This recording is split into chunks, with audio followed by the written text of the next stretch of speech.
America is in crisis and President Trump is on the attack, but can he take his party with him?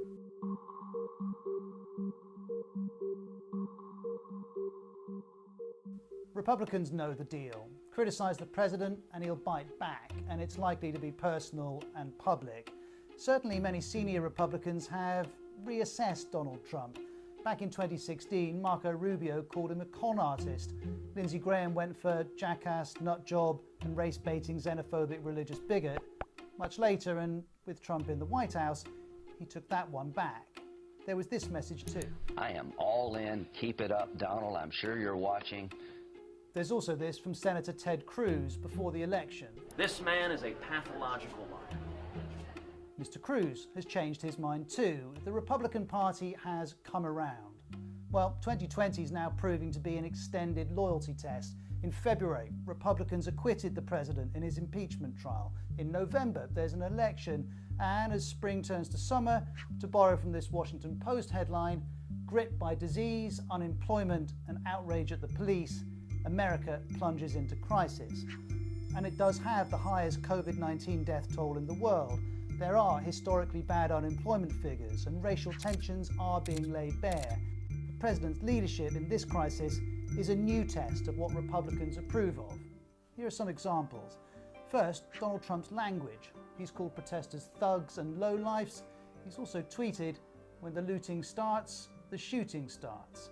Twitter placed a warning that this tweet glorified violence. Second, you'll have seen this. A peaceful protest outside the White House was cleared to allow this walk to a church for this photo.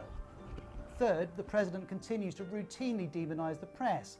In this tweet, he accuses the media of doing everything within their power to foment hatred and anarchy. Meanwhile, this is how the police has been dealing with the press, and the UN has condemned an unprecedented assault on journalists. I could also mention threatening to deploy the military in US cities, promoting conspiracy theories, terminating US involvement in the World Health Organization, and other actions by the president. So how are Republicans feeling about this?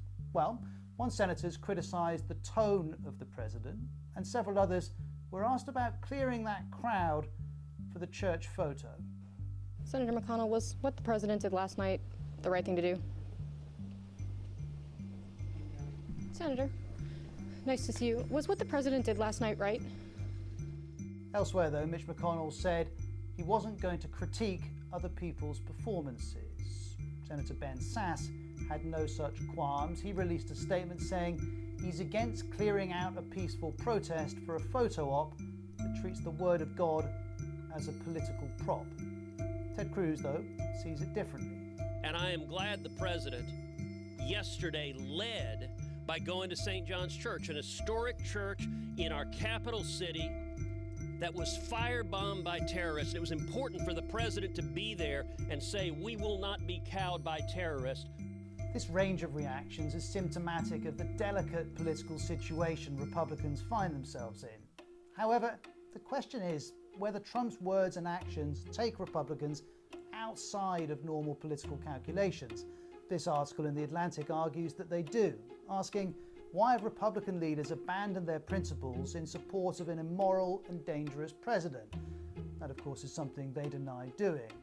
Relevant to this question, though, is General James Mattis. Now, he's not a Republican, but he did serve as President Trump's defense secretary, and he's now launched a detailed attack, arguing he tries to divide us. We're witnessing the consequences of 3 years without mature leadership. Okay, but if that's true now, it was true when he chose to work for the president. For better or for worse, it's not Donald Trump who's changed in the last 4 years, it's those who've altered what they think of him, one way or the other. The president is being who he is. Once again, Republicans are having to ask, is this who we are?